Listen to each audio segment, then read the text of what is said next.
Hello,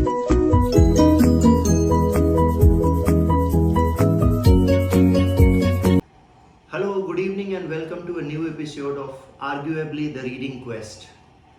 Well, guys, off late I've been getting a lot of questions as to where to start reading English poems from, and that's a beautiful question because, in a sense, your understanding of language is not complete if you are not well connected with the poem of that language. You see, of all the various forms of art that human civilization has discovered and produced in the history of humanity, be it folklore, be it short stories, be it novel, be it drama, we have classical music, instrumental, vocal, filmmaking. Of all these forms of art that human beings have produced, poetry is something that connects instantaneously to us. And poetry is something that is capable of expressing the intense of human emotions, the most myriad of human emotions, in a quickest and the shortest possible time, and something that still remains with you, something that lingers on. Also, reading poetry is very important because without knowing the poem of the language, you won't be able to understand the cultural nuances, the metaphors of that language. Because poetry is something that is born at the heartland, from the heartland of that particular culture. Say, for instance, if you're reading English poems, so you'll be able to understand, or you'll be able to stumble upon, encounter many different kind of images, symbolism, English collocations, word collocations in use, many different kind of metaphors, many different kind of simile expression, which otherwise you would not be able to know had you not read the poem in that particular language. Say, for instance, Shakespeare compares her beloved to a summer's day. Shall I compare thee to a summer's day? Now, the metaphor of comparing one's beloved to summer's day can only be thought of by an English poet. It cannot be thought of by a poet from India or a poet from West Asia, because English summers are one of the most beautiful summers in the world. And no wonder the poet compares her beloved to summer's day. So if you want to, if such kind of metaphors, such kind of expressions intrigues you, I think the best way to start is by reading poems in that particular culture. But where to, which book to start with, which poets to start with? So here is my suggestion. To my mind, I believe you can always start with this book titled Great Sonnets, edited by Paul Negri, and this is a low priced edition published at Dover Publication. So this is a collection of some rich 170 English and American sonnets by 70 poets from the Renaissance to the 20th century. So this will be an invaluable addition to your library. Now let me just expand what exactly a sonnet and why sonnet is something that I am suggesting you to start with. So just to let me read you verbatim. So sonnet falls into two categories. There are two major patterns of rhyme in sonnet written in English language. One is the Italian or the Petrarchan sonnet that falls into two main parts: an octave of 8 lines followed by a sestet. So Petrarch's sonnet were first imitated in England, both in their stanza and their subject. And the subject, what is the subject of the sonnet? So largely the subject of the sonnet is the hopes and pains of an adoring male lover. But this book, what I'm suggesting you, this book has used a host of great poets have used the versatile sonnet form to express everything from the light conceit of the lover to the profoundest meditation possible. So there is a sea change in the subject of the sonnet.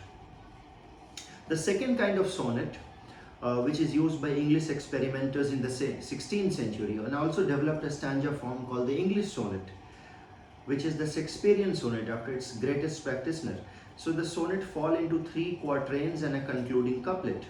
And then there was a notable variant, Spenserian sonnet, but we need not go into that.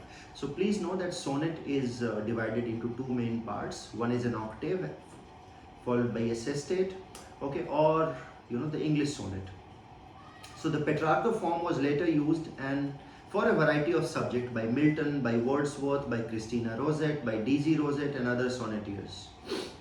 Well, so in this book, that is Great Sonnets by Paul Negri, so there are such masterpieces included as Shakespeare's Shall I Compare Thee to a Summer's Day, Death, Be Not Proud by John Donne, On His Blindness, Milton, The World is Too Much with Us by Wordsworth, On First Looking into Chapman's Homer by Keats, How Do I Love Thee, Let Me Count the Ways by E. Browning, Acquainted with the Night, Robert Frost, and Euclid Alone Has Looked on Beauty Bare, Millet.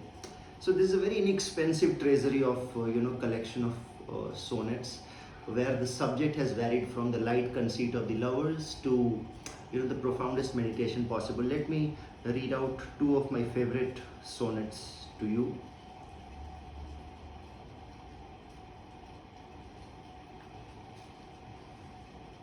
So it is a beautiful sonnet number 18, titled Shall I Compare Thee to a Summer's Day. Shall I compare thee to a summer's day? Thou art more lovely and more temperate. Rough winds do shake the darling buds of May, and summer lease hath all too short a date.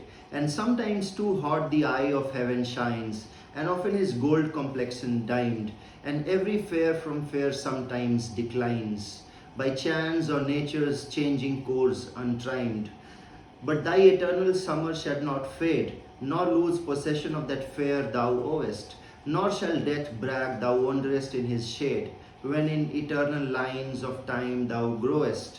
So long as men can breathe or eyes can see, so long lives this, and this gives life to thee. Now let me read one by William Wordsworth. It's a beauteous evening, calm and free. The holy time is quiet as a nun. Now you see, this is a beautiful simile, an extended metaphor. The holy time is quiet as a nun.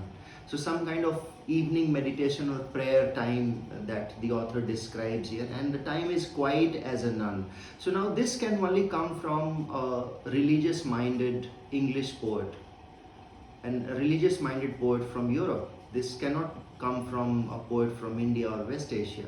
So you see, this is the beauty of reading, these kind of poems, especially in that language, so that you get acquainted with the various metaphors, the various images of culture from that age, particularly, which otherwise you would not have known.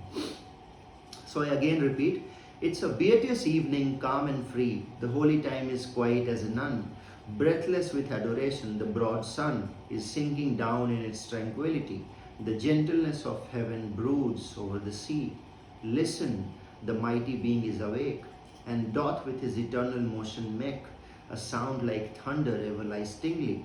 Dear child, dear girl, that walkest with me here, if thou appear untouched by solemn thought, thy nature is not therefore less divine. Thou liest in Abraham's bosom all the year, and worship at the temple's inner shrine, God being with thee when we know not, when we know it not. So you see, there's an importance of reading, poem in that particular language. And if you become comfortable with poetry of a language, the way you're comfortable with the poetry written in your own mother tongue, the way you're comfortable with the idioms and proverbs and phrases in your own mother tongue, you have all the right to believe that now you have fairly acquainted the language. Now you have a decent acquaintance with the language. So in order to have a decent acquaintance with the language, you must not overlook reading poems in that particular language. Happy reading, guys. Thank you all.